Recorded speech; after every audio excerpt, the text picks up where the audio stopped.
Latitude is a leading provider of global residency and citizenship solutions with a portfolio of over 5,000 clients. Now, they operate in over 20 countries worldwide to secure second citizenship or residency in desirable locations. So with me, Christopher Willis, managing partner of Latitude. So looking forward to our conversation, such an interesting topic. And I guess, Christopher, just start with an overview of Latitude, its role of a leader in investment migration. Explain what that's all about.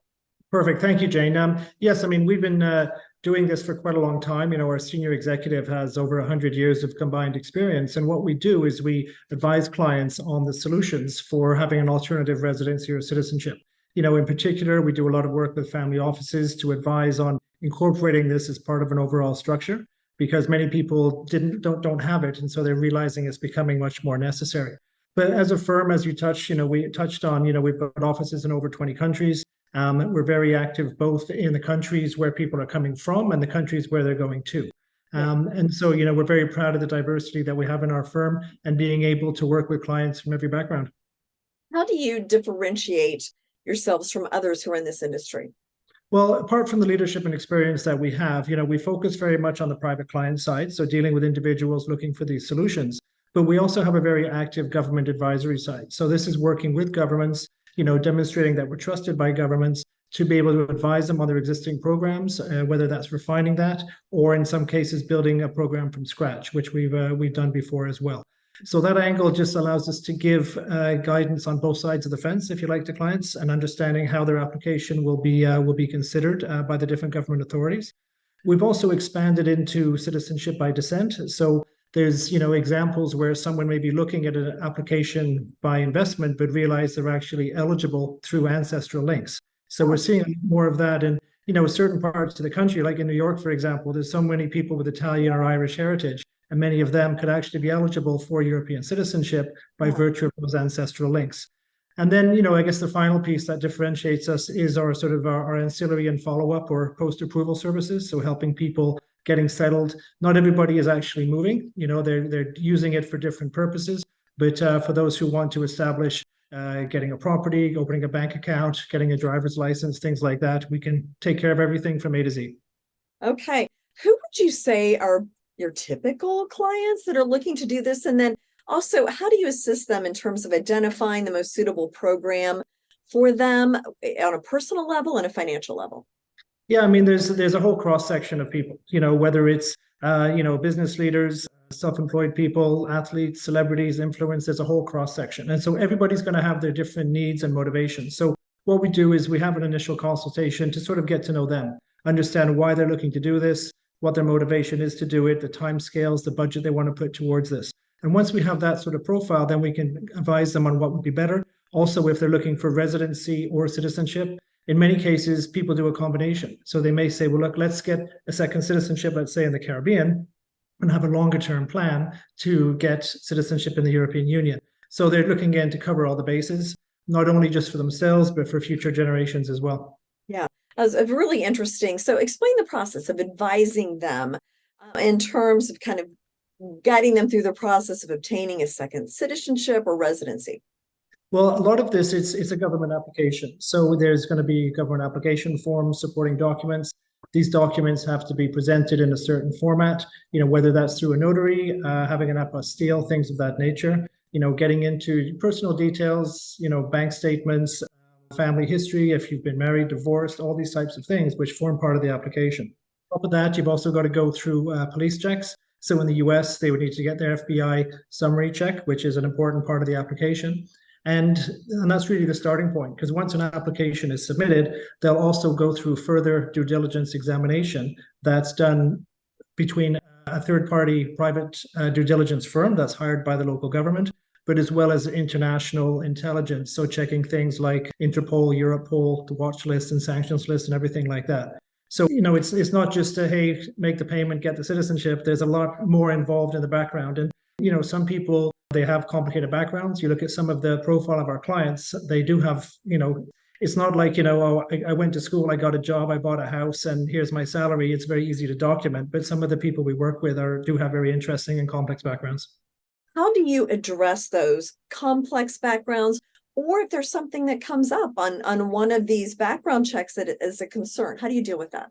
Well, I mean, as a starting point, before we even onboard a client, we have our own internal compliance checks that we go through. So that's checking, making sure, their passports are genuine, public domain searches, things of that nature, which is just part of our initial due diligence to make sure that the person we're speaking to is the person they say they are, right? Because, people aren't going to sort of publish things that they may have done in their background. And so we have to ask them those awkward questions just to make sure. What we don't want is they go through a certain percentage of the journey only to be knocked back, at the decision stage. And that's something that we could have addressed earlier on. Yeah. So, when we go through that, and sometimes, you have situations maybe where a marriage is broken down and, there's children involved and you need to get permission from the ex and all these types of things. It can get, it can get a little bit interesting, let's say.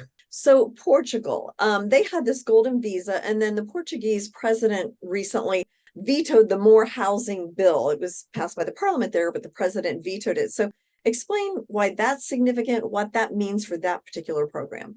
Sure. And Portugal, certainly from the American context, has been extremely popular in the last 3 or 4 years. It used to be the US wasn't a significant source market for the Portuguese golden visa.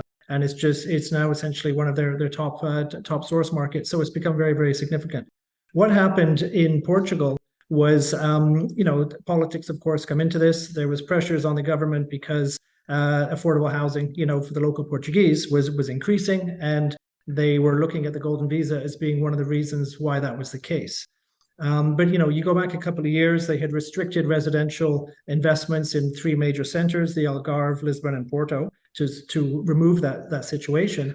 And most of the applicants now actually go through commercial real estate. So they're investing into hotel developments or restoration projects, things of that nature.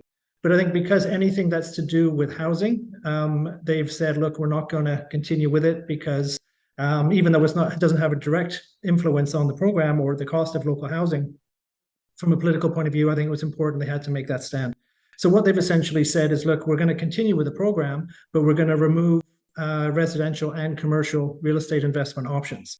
So therefore, when these changes come in funds, which will be the most popular option in my opinion, but the price point is going to increase. So right now, the lowest investment level is €280,000, and this will now jump up to €500,000. So it's not stopping the program; it's just restricting how people can qualify. Okay. And the other downside on this, Jane, is that because there was a couple of surges, a couple of years ago when they were changing, the eligibility regions, and now knowing that the program is going to increase in price, there's been a surge of applications. So this, of course, has contributed to a backlog, taking a couple of years before you get your residence card. And so after that, you still have to wait 5 years of meeting the requirements before you're eligible for citizenship. So it's now a 7 or 8 year journey before you would actually become naturalized Portuguese. And of course, by being naturalized Portuguese, it's in European Union citizenship. So you can then benefit from all the conditions around that and the settlement rights with the other member states. Yeah. All right. Very interesting. Are there any other countries on the horizon that you're keeping an eye on? I think I saw that Indonesia was starting something. Explain what other options if Portugal is, something people don't want to pursue anymore. Yeah, absolutely. I mean, there's different variations of programs. And so this is, again, why this initial consultation with us is key, so we understand the client. But Malta in the European Union has been extremely popular. It does have a program which is direct for citizenship. It takes about 18 months. You still have to go through a 12-month residency period, which isn't physical residence, but you're establishing connections, et cetera, to the country. But, the price point is much higher. A single person is going to be about €1 million. So if you look at, say, Portugal, which might take 8 years, but is going to cost you 280, if you want something quicker, it's going to cost you about $1 million, and that's going to be Malta in about 18 months. But you still then have the benefit of European Union citizenship and all the settlement rights that go with it. But then we're seeing an increase in Spain. Spain has a residence program, which actually has quite fast processing, certainly compared to the others. And there's a lot of people in the United States who have ancestral links to South America. So if anybody really from Mexico South has citizenship or their parents are citizens, they can qualify for a fast track, if you like, in Spain. So after a couple of years, they can then be eligible for citizenship. So that's one that we're certainly seeing an uptick because of the connections, with Latin America and also, in particular, the southern states of the US. And then, I guess the tried and trusted is the Caribbean, right? They've been there for a while. They're relatively quick in terms of processing, relatively affordable. You know, the minimum investments are still at 100,000 US. That's going to be going up, but right now that's where it is. And it's familiar to many people. You know, they've holidayed there. It's a couple of hours from Miami. It's all very close. From New York, you can get direct flights. You know, it's very attractive to many people. And what the thing is with this, Jane, is citizenship, of course, is for life. You know, so people are looking at this as a long-term play. It's becoming a little bit more trendy, I think, with some of the celebrity set now as well. They're seeing this as a bit of a must-have, you know, and it's, as I said, because it is for life, you can pass it on, include your kids and such. So there's some benefits there. And also because people are realizing, you know, if things go a little bit sideways in the US or they don't like the direction things are going, they have an option. And, you know, these programs are all about giving options to clients and enhancing their freedoms. Because right now, people sometimes can feel, people I'm speaking to anyway, feel a little bit nervous about the way certain things are going. So they want to make sure they've covered every base. Well, very interesting. And I've been to Malta, by the way, beautiful. So oh yeah, no, it's a very cool place. Very cool. It would be a bad place to, have a second residency. So Christopher, thank you so much. So interesting to hear about this. You're very welcome. Happy to chat anytime.